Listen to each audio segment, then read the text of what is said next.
Suara perawat ada kebijakan bencana. Assalamualaikum warahmatullahi wabarakatuh. Shalom, Om Swastiastu, Namo Buddhaya, salam kebajikan untuk kita semua.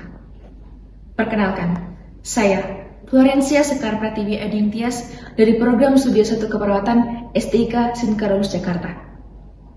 Bapak, Ibu, dan saudara-saudara yang saya hormati, coba kita bayangkan sebuah situasi seperti gempa, banjir, dan pandemi yang menyebar. Dalam kondisi seperti itu, siapa yang pertama datang membantu, tetap bertahan, dan terakhir meninggalkan pasien? Ya, sosok itu adalah perawat. Tapi izinkan saya bertanya, ketika bencana selesai dan meja perumusan kebijakan mulai diisi, di mana kursi perawat? Terlalu sering kursi itu kosong. Perawat masih jarang dilibatkan dalam pengambilan kebijakan bencana.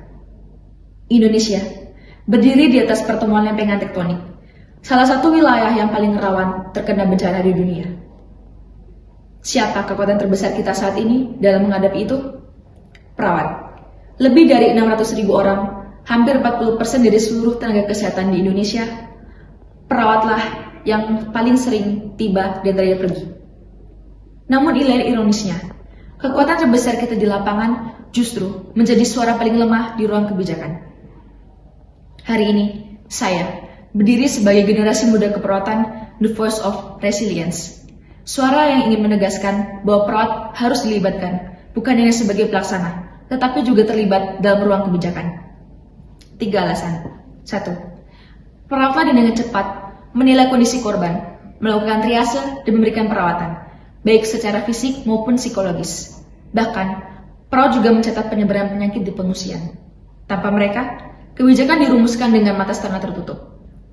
Kita harus ingat bahwa kebijakan harus melihat sisi kemanusiaan, pengalaman nyata, dan kebutuhan masyarakat. Kedua, perawatlah yang paling dekat dengan kelompok rentan, seperti ibu hamil, lansia, dan disabilitas.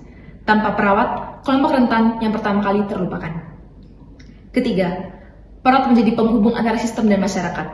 Perawat juga memahami kebutuhan pasien secara langsung. Perspektif inilah yang hilang dari kebijakan yang dingin di atas kertas.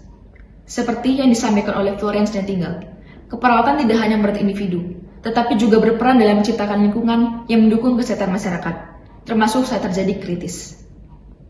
Maka, saya membawa tawaran, ada 3 hal yang harus kita lakukan. Pertama, di tingkat rumah sakit. Jadikan perawat sebagai komite tetap manajemen bencana, bukan sekedar pelaksana.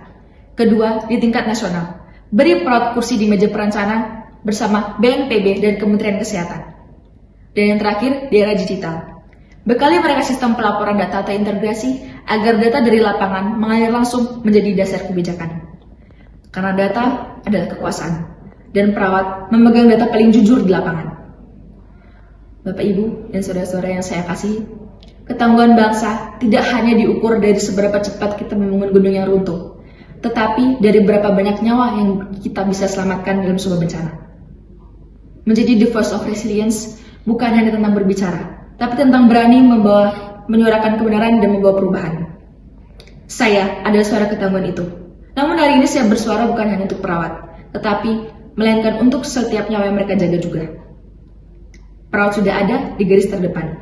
Kini saatnya mereka diberi tempat di ruang kebijakan. Suara perawat didengar, ketangguhan bangsa semakin kuat. Terima kasih. Assalamualaikum warahmatullahi wabarakatuh. Shalom, Om Swastiastu, Namo Buddhaya, salam kebajikan untuk kita semua.